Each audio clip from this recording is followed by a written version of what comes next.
wonderful, always wonderful to have my alarm clock go off on Saturday morning, and I have to tell myself, don't press snooze, and I press it once, but then I get up. I'm excited to come here and prepare something for you. How are you feeling?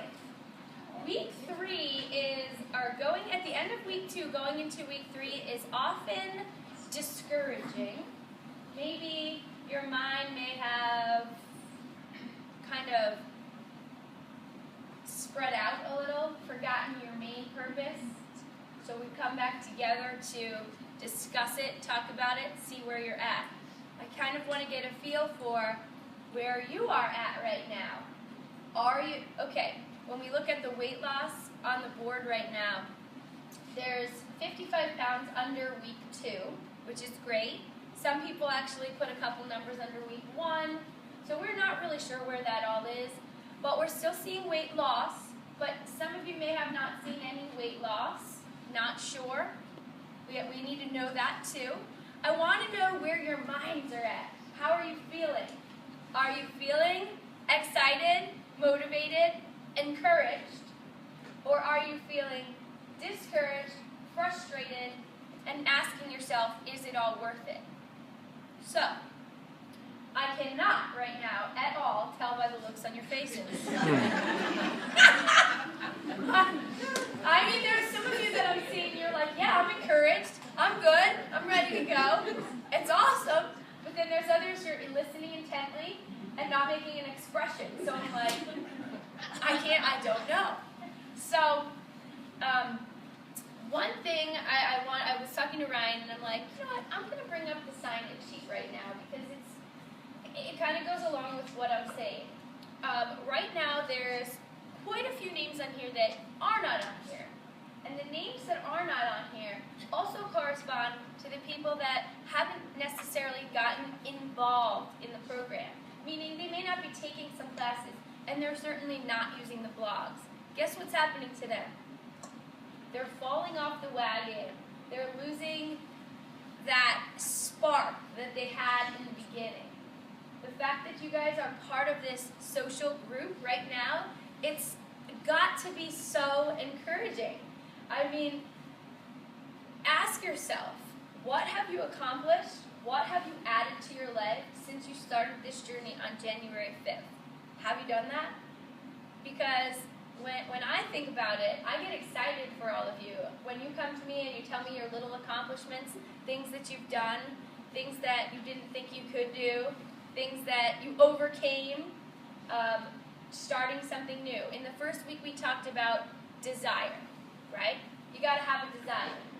Trying to bring desire back. You all obviously have desire, right? You have a goal, you have a plan, you want to feel better, you want to be happy, you want to be a positive person. And that's awesome, because you know what that's going to do? That's going to spread to the people that you are surrounded with. This is my main topic for the week this week. It is surround yourself with positive people. The people that lift you up. The people that make you the best version of yourself. Do not get swallowed up or sidetracked by negative mindset people. Okay? Oftentimes I go through life like this.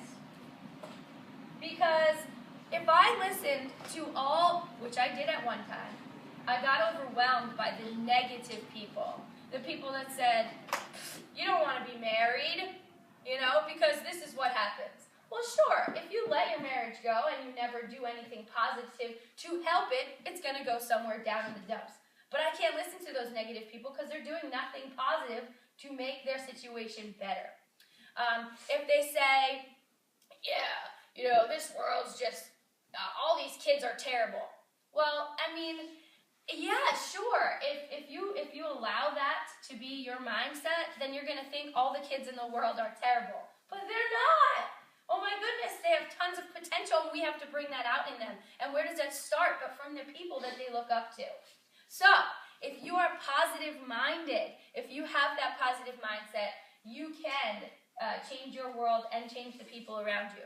If you allow yourself to let the negative people in your world tear you down, then you're harming yourself. You are in charge. You are worth it, and you are capable And it's important for you to take control. Don't be satisfied with a situation that puts you in a mindset that takes you down. Okay? No way. You don't have time for that. Right now, you have a purpose, you have a plan, you have a goal, and you need to get there. Anybody that's going to bring you down is not worth it. You need to help them see the positive side, right? What are you getting out of changing your world? What are you getting out of becoming a more positive person? Have you asked yourself that? What's going to come of this? Pretty amazing things, I'd say, right? People think they start to get to a certain age and, oh man, I'm not going to be able to do this anymore. Or, getting old really sucks, right? I mean, it's hard for me to sit here and say that because I'm not as old as some of you, and nor am I as old as some of the people I work with that are like 74 and using the battle ropes. Yeah? For the first time. That brings me to my point. There are so many things ahead. Look at our world. Look at all the things that you can accomplish, that you can do, that your mind may not even be aware of. I have somebody in this room right now that used a porta potty for the first time at the age of 50. Whoa!